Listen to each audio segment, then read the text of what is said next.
Today, the secret to getting your teenage driver to actually listen to you when you give advice about driving. Or anything else you want to listen. So what is the key to getting them to wear their seatbelt and resist the temptation to drive fast, text, and crank the tunes?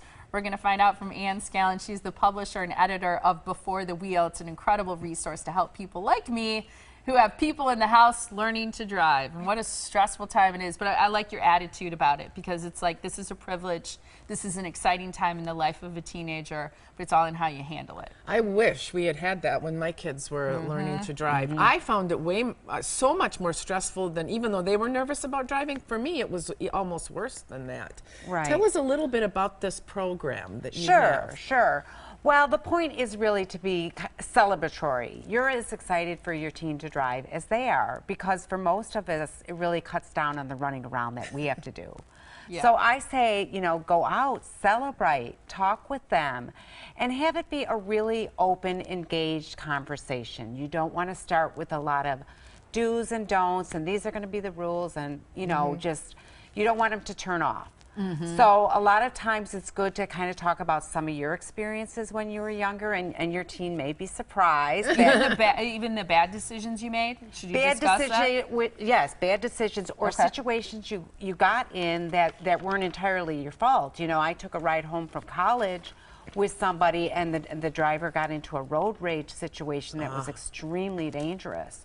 So it was a situation I couldn't control. But sharing with your teen will help them open up about some of the situations they've been in. So in terms of getting them to listen, your key piece of advice is what? So that they'll actually hear what you're saying.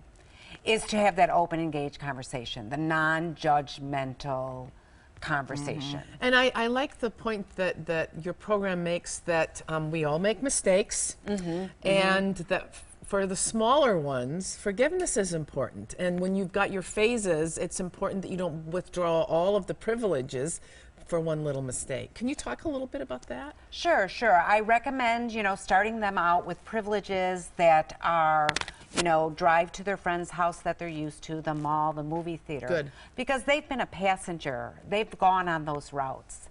And they've looked at how drivers behave in certain situations on those particular routes.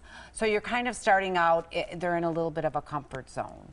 So you can go forward and add privileges as they accomplish those goals. And I like what you say, because utilizing roads with stoplights and stop signs that help regulate traffic as a way to, you know, keep them safer but still get them out there and practicing is good, and a way of phasing that in. The other thing you say is, you know, really drive one evening per week, because that's the time I'm least likely to want to drive with my teenager is evenings. But it's really important, because you're not always going to be driving when weather conditions are perfect or it's light out. Exactly. And if your teen does all of those things well, what might you add as a reward then to them? The reward is they get more privileges, so they can go out more evenings. They can go out on busier roads. They can go out on the highway.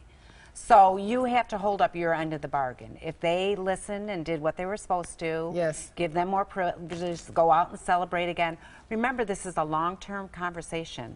These dangerous behaviors go well into the teen years and the early 20s. And beyond. And I think it really helps, because this was not the way when my kids were learning to drive. They're in their late 20s now. We have sort of the graduated license.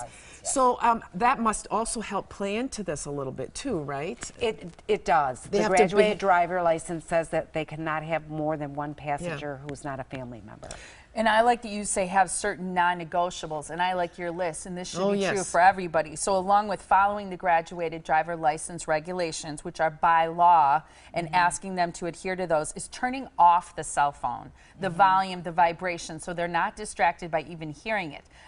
Don't look at it, don't respond, but also turn it off. One of the things I really try to do myself is either put my purse with my cell phone in the trunk or put it in the back seat, because I can still then get access to my Bluetooth, but then you're not risking turning back. I think your advice your example is the most important thing. That's really good advice too. Yes. Yeah. And you say use flexibility and forgiveness, because both of those things are required to have a responsible driver.